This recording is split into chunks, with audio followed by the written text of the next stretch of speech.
He's like, and I'm like, Right!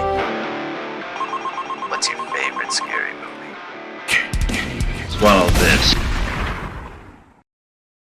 Everybody, welcome back. Another episode of the Arrow and the Head Show. Mr. John, the Arrow Fallon. What's up? Make me Lance. Good to see you, buddy. Long time. You've been gone. What, Czech? Was it Slovakia? New York, yeah. My yearly meeting with my best friend, but also my business partner, Burge Garabedian, a.k.a. Joe Blow. Hey, everybody, by the way. Nice to see all of you. So, yeah, a lot of business, a lot of fun. So it was great. Here's a pic in case you care. Yeah, that was at the Jets game. There you have it. In case you don't know, even though we're not going to respond to voicemails in this particular episode, for the sole reason that we're actually rushing this one. So we won't have time, but next one we will. We have there you go. The number popping up, guys. Below, give us a call, comments, suggestions. We love to interact with you guys and dolls. So don't be shy. All right, let's dive into it. We are talking about one of your favorite movies. 1990s Tremors. Yes. So this is one of those movies that was on, I think it was either TNT or TBS, but I swear like every week for most of my childhood, this thing was just always on TV. It is ingrained in my DNA. Of course, I own it on Blu-ray. I own a DVD, which I don't have anymore. I own the Steelbook, and I'm going to probably upgrade to the old 4K. I don't know, man. This is one that I'm not going to say nostalgia is not tied into, but I've seen it so much that I could say, taking out any of my love of childhood aside, this is one of the best monster movies ever made. It should be taught in class. It is smart, tightly paced, witty, well-directed, well-scored, with characters you care about. But the thing is, I've never talked to you, Mr. John Fallon, about Tremors, and I think this leans a little more towards my era. What do you think about it? Because you probably saw this in theaters, because I swear every movie that I've ever loved, you're like, I saw it in theaters, and I go home. I did. I am home, but I'm always like, come on, John. I did see it in theaters.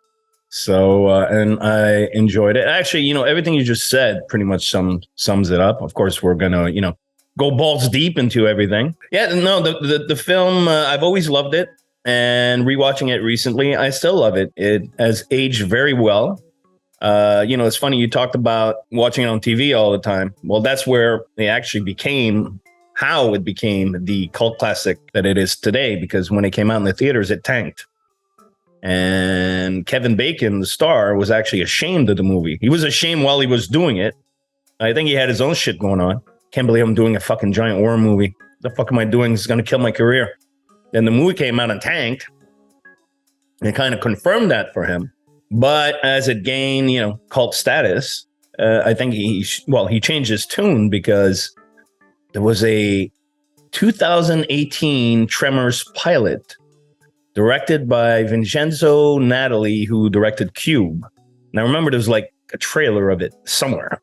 Yeah, no, it was going to be released, and then I think Sci-Fi got cold feet or didn't believe in it and scrapped it. But no, this is going to be like the true sequel to Tremors, because it was going to obviously bring back most people, I believe. Well, Fred Ward was coming back. Kevin Bacon, well, now he's passed, God rest his soul, but Fred Ward was coming back. Kevin Bacon was back. I'm assuming Bert, the dude from Family Ties. He would have been in it. I know he didn't get a call for the pilot, but they would have brought it back. But again, the point is that that was the first time ever in my life that it wasn't some straight to, DVD sequel. Like I know it was in theater, but it was treated as an actual continuation. And I was like excited and bummed, like you wouldn't believe that got cold feet. Same shit happened to the Dark Tower pilot. I don't know what's with TV, like making pilots, releasing trailers and canceling. Like I always thought that stuff got canceled way before we even know about it. Like why cock tease? Yeah, usually. Well, I think the Tremors trailer got leaked.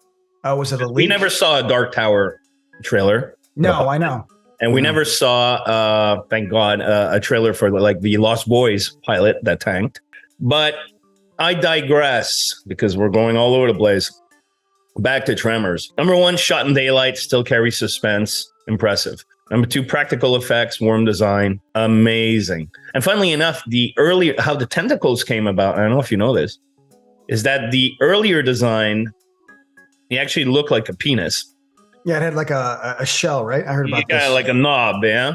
So they kind of scrapped that. And then they had a more, and I don't remember the details, a more outlandish design, but that would be very expensive. The tentacle is a great way to show the creature or, create suspense sequences with the creature without showing the entire creature, which costs a lot of money. But how cool is it, though, that on the poster, it's a large version with a tentacle. So, you go in thinking, I mean, I don't remember how I thought about it, but I actually I had a neighbor who's a younger guy in his 20s, didn't grow up in a lot of movies. So I showed him Tremors because I wanted to see his reaction because we know it's a giant monster, but the cover and then the first chunk of the movie, you think it's these tentacle things in the sand and under the dirt, but that big reveal is one of my favorite things. When it finally comes out and Val and Earl are running for their lives. It's like, dude, I love that it's two monsters. It's two monsters, essentially. It's the tentacles kind of act as its little guiding force. And then, when it comes time to be a badass, it comes out of the ground. For being cost effective, it works, though, because up until that point, you're like, oh, man, these little snake things are going to get you. Bigger problems. Bigger problems. Yeah, way bigger problems. Another thing I really loved and even appreciated it more on this watch is the chemistry between Fred Ward and Kevin Bacon. It is like one of the most, just a fucking badass duo. It was really impressive how they completed each other with all these little, which I assume were improvs. Like he's got the cigarette, but the other guy's got the light. Yeah. So like they have such a strong bromance that they're kind of like intertwined, and complete each other. And I always want rock, paper, scissors to do different tasks because nobody wants to do anything. Yeah, Fred Ward always picks the same one, I think. Yeah, he always picks scissors. Yeah. So that was really cool. Actually, a great little moment. It's early in the film, which was an improv by Kevin Bacon, where he's hammering the keeps missing. Yeah, it keeps missing. And Fred Ward's reaction was like a genuine reaction because he didn't know he was just supposed to hammer it down, but he's such a inept. Yeah, that he can't pull it off. They're handyman, but they're not amazing at their jobs. Like, there's just a small town. Because you remember there's the scene where they're draining the septic tank. Oh, and, yeah. Like they're fine. They're just bitching about life. And what are we doing? And sprays them with all shit. All this shit. They're so tight. I love it because in a way, I understand because like that job would suck. They're not great, but the town is so limited that they're just all you have. And everybody's like friendly. So there's that whole camaraderie thing. And I just want to say you're 100% correct. Their chemistry is so strong that I need them to be friends in real life. And I don't know if they ever worked together again. And I know they never did another sequel together again. So it could have just been a job. But that's one of those things that it's up there with Murphy, Nolte, Gibson, and Glover, where I'm like, you guys are so good. Please be friends. But don't be like a band where like I find out that the lead singer and the guitarist hate each other, but make amazing music. Please, like hang out on the weekends. You could take the monster out of it, and it's still a fun movie. That's how you know it's a good movie, is that the monster aspect isn't leading my enjoyment. It's like I love Belle and Earl just hanging out. You have wakes them with a stampede. Who makes coffee first? That kind of shit. I love. I know. Well, I'm going to transition to how smart the script is, but everything here is like set up. They banter behind or in front of the cat, which is going to save them at the end. So we establish that exists. I love that everything makes noise, and up until a point in the movie, you never notice. Victor Wang, it's Walter Chang here. Yeah. His cooler is on the fritz, so it makes a bunch of noise. Who cares? Mindy loves her pogo stick. What's his name? The kid with the basketball. All this shit. But even the side characters, and one could argue, are one note. For the most part, I would say 98% of them are acted and sort of brought to life with enough personality each to where, like, I love everybody in this town. This is a character movie, and it's hard to pull that off when people like me love seeing a monster and eating people. So it's like, usually it's like, okay, cool, when's the next kill? And this, I'm like, let's hang out. We'll kill him eventually. Yeah. Actually, well, speaking, we got to bring up the dad from Family Ties, man. Michael because Gross. Michael Gross as Bert. He kind of, that whole scene, I don't know if you ever felt this, or you guys in Dolls ever felt this, and I call it fanboy jitters. The scene where is brilliantly set up, where they're in the basement and they're like cleaning guns and doing bullets or whatever the fuck, and then the worm comes, but they haven't shown you the entire basement, and then the worm comes and then they kind of pan. I think they pan, and it's a wall of guns. And they just start fucking going at it. And I just get like, ooh, like vibration through my body of like glee, of excitement. I call it fanboy chills or fanboy jitters. I don't know. It is such a cool scene. I mean, dude, come on, let's just be honest. We love action. We grew up in action. That belongs almost in the 80s, where they're just like machine guns, rifles, handguns, she's like flares and shit. Yeah. And if anybody's gonna win, it's gonna be these guys. Because they kind of joke that like, oh, he's a gun nut, lightly like to make fun of him because he's like a prepper. It's like bah, bah, bah, bah. And it works. That was pretty badass. And I love at the end, Bert says something along the lines of, he's been prepping for anything that could happen underground. He didn't think of that. Broke into the wrong goddamn rec room. Broke into the wrong goddamn rec room, didn't you bastard? Heather goes and gets him. He's like, has that look in his face. Yeah. Oh, Bert. Yeah, I mean, gross, man. He's been prepping all this time, and now something's happening. So he's in his element finally. So yeah, he definitely stole the show. The directing was rock solid. I thought. Ron Underwood. Yeah. I love the shots. And I think it was the writers who didn't want that shot, which I thought was odd because writers usually don't have any. Once the writers, sell the script, nobody gives a shit. The writers are usually the bitch of Hollywood. But the shot of them going through underground. Yeah, I love that shot. The writers didn't like it. They were against the idea of doing that. And I'm like, all right. No, I think it affirms like how well they do underground. I mean, I like the above shots too, where it shows the ground moving, but that underground establishes like that's why you're screwed because they're zipping through dirt like it's nothing, and they establish that the dirt over there is very loose, and that's why like they gotta get to the canyons and the rocks, which again is smart. They also established that because of the mountains, they can't call out. I mean, there's a lot of stuff they set up, but no, I did it only a few times also, so it's not like it's overused. I'm surprised a writer wouldn't want that. It doesn't ruin any sort of mystery, in my opinion. No, same here. And I loved a lot of the escape the worm like set pieces, if you will, like the pole vaulting when they're all up on the roofs, the water tower, which by the way was supposed to crash, but the studio didn't have the money. They're like, yeah, you're not crashing the thing. We're not crashing it. Not going to happen. No F-bombs though. You notice that? Yeah, so that's something I did pick up. I mean, years back, but as a kid, I never got it. And then I read, like I said, years back that they have 2 F-bombs. I think there's a couple, but there's most of the iconic lines that I know are redubbed, and it's one of those like once you know it, you can't unsee it. Like can you fly, you sucker? Or it's like two mother humpers. I'm like, oh, it's just like it's so obvious. And normally I'd be so angry, but because it's all I've ever known, I'm willing to forgive it.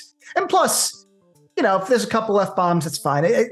I'm very forgiving because I think everything works so well. So I don't want to be the guy that's like, well, there's not enough fucks. It's like, whatever. I got some best charming actors in the world. 2 motherfuckers. Got 2. That would have been funny as fuck. Mother Humper's not as funny as motherfucker. No, but also, can you fly, you fucker is far better also.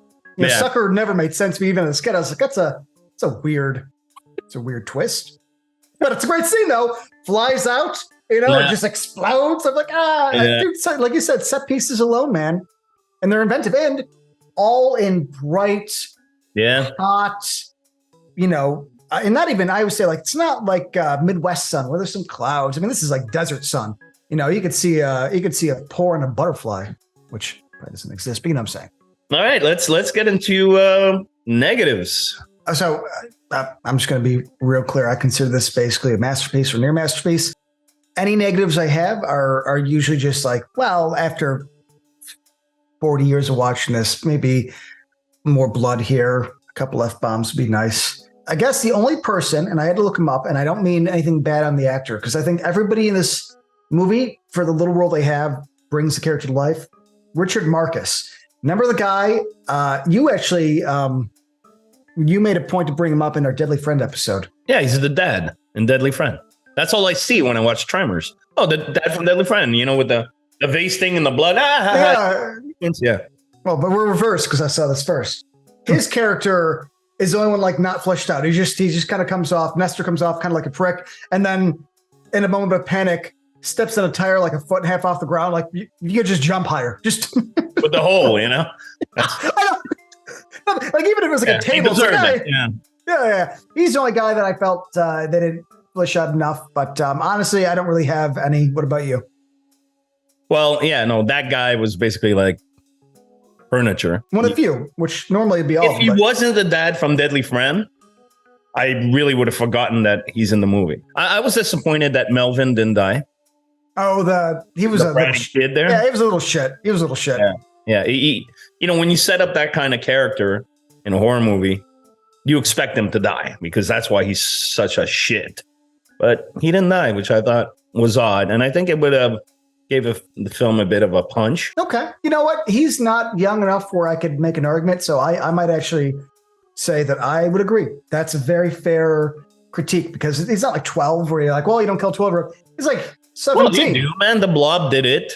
Sure, but it's not often done, and people cry so much. You can't kill kids or dogs. It's like, wow. I love putting borders on things, but I'm saying that he's fair game just in general. Even general audience moviegoers can handle some little cocky 17-year-old kid getting, like when he played the the whole boy who cried wolf. He keeps faking everything. Yeah. Only it really happens. That's when he should have died. Bert's like, we're this close. You came that close. Then there's another scene. And by the way, guys and dolls, these are nitpicks. The movie's pretty rock solid across the board, but these are just things I've noticed. So I'm not being a hater, I think is the expression, right? A hater, yeah. When Bert kills one of them and then he communicates it to everybody, there's this, yeah, exactly. There's this series of, which look like pickup shots to me, of everybody's reaction to it. Yay! And it's the dad from Deadly Friend. He has a Special Olympics reaction to it, yeah? He's like, and I'm like, right. Poor Richard Marcus is just doing his job. I haven't laughed this hard since my last credit card bills. And it really felt like it was an afterthought. Like they shot the scene and everything, and they're going for a break for lunch. They're like, oh fuck, we didn't get the reaction shots of you guys being happy. All right, you stand there, camera up, reaction, ring. And that's how it went down. That's what it came across as. The only thing that really popped at me, like filmmaking wise, I was like, okay, looks like pickups to me. And again, Deadly Friend was weird. Can't fight you on that. I mean, I like it because it's everybody being happy, but like, I guess I'm going to rewatch it now. I'm going to see it like that because I know what you're talking about, but I never thought it was that bad. Now I'm going to go back and be like, oh man, I can't, you ruined it now. I can't unsee that. Oh yeah. And I guess finally the score was a bit schizophrenic. And I know they had like two composers. They fired the one guy. So you have one guy doing like more like twang, like country-ish, guitar string. Ernest Trust or something. Yeah. Trust. Then the other guy was like doing this operatic big adventure score that reminded me of like Magnificent Seven or something, which I think was a little much. I would have toned it down a little bit, just a little bit. Yeah. Sure. I like all the music, so I can't argue on that. But but either way, if that's all you got, then I think we both agree that this is quite a feat for filmmaking. And again, lightning in a bottle because the others have never even come close. And I'm a fan of part 2. I think it's a fun movie, but it doesn't even sit in the same shelf as this one. I saw part 2, and I can't remember one scene from it. And I think I saw one in the Old West. That's 4, I think. I think it's 4. And I don't remember a scene from it. So no, I agree. The first one was great. They got a bunch of sequels that, they sell through, via the IP. Yeah, they made it silly, which a lot of people love, and I usually too. But this is one series I don't want this to be like Leprechaun or Jason. I'm not trying to root for the worm. Like I want characters that I love because in the end, Bacon and Ward or Val and Earl just are. I believe them to be friends, and that's a rare feat for a movie because I think you could even cast people that are great, but you're in the movie business. It's lightning in a bottle. Everything has to go right. I mean, that's really what they got with the first one. They could not replicate with the other movies is an ensemble that really works well together, and practical effects, because they went VFX with the the later ones are just CG. yeah, and that totally negates the charm, I guess. For me, anyways, I don't give a fuck about VFX. I will say this: I did actually get to interview Michael Gross a couple of years ago for, I think, one of the newer Tremor movies, and it was fine, But I would say, out of all the interviews I've ever done, probably the nicest human being ever. Like, generally cares about the series, cares about the character, and I just want to say, because though they're not my movies, I do love that this man cares. And when they did the anniversary for the first one, nobody showed up at him. And so, like, my hat's off to Mr. Michael Gross, because he found a character he loves. He cares about the series and the fans, and that means a lot. Well, it became his thing, what he's known for, which is actually really impressive in a way, because he was doing Family Ties. So for me, it's the dad from Family Ties. Yeah, and that's a very famous, big sitcom. And then the last day of shooting Family Ties, the day after, he went and shot Tremors. Okay, and it was against type, because he totally was the hippie dad. And I remember even when I saw the trailers, that's the dad from Family Ties, pimping a stash, and I don't know if I buy it. But once I saw the movie, I totally bought it. He stole the show, and now that became what he's known for now. More so than the dad from Family Ties. And that's outlasted. Yeah, he switched, which is fine, cool. Be a fun, cool character that shoots stuff and is charming. And he has like a lot of good lines. And I got it, because I forgot to say it. Remember the scene where he gives Melvin a gun? Yeah, because he checks it when he gets it back. And yeah, I respected that. So there you have it, guys and dolls. Tremors. Are you a fan? You better be. Tentacle the comments below. Let us know how you feel about the film. Even the sequels, actually. Maybe somebody out there loves one of them. Probably part 2. You think, yeah? Well, 2's not bad, in my opinion. 2's a decent movie. Just, Tremors is a classic, so. And no Kevin Bacon. Any parting words? It's a masterpiece. Hey, we got it, man. Exactly. Tremors.